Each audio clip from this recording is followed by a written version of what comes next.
I started in Jiu-Jitsu. I was in Rio de Janeiro on vacation. And I was going around to all the different martial arts schools and working out.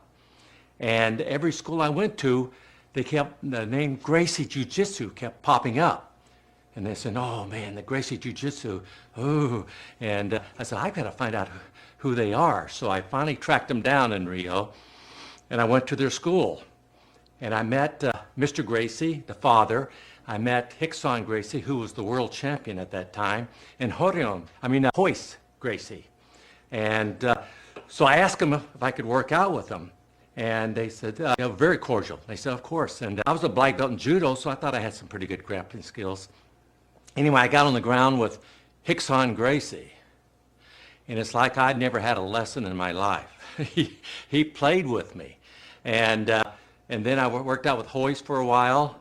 And then Mr. Gracie said, Chuck, let's you and I grapple. Well, Mr. Gracie's about this big. And I said, okay. So we got, started working out, and I got him down, and I mounted him. And he says, okay, Chuck, punch me. I said, Mr. Gracie, I'm not going to punch you. He said, no, punch me. So I brought my hand back. That's the last thing I remember. Next thing I know, I'm waking up from being choked unconscious. My throat, I could hardly swallow. And he said, oh, I'm sorry, I didn't mean to do it so hard. But he says, I want you to stay here. He says, you got great potential. I can make you a great jiu-jitsu person. And unfortunately, I was getting ready to do a movie, and I couldn't stay there.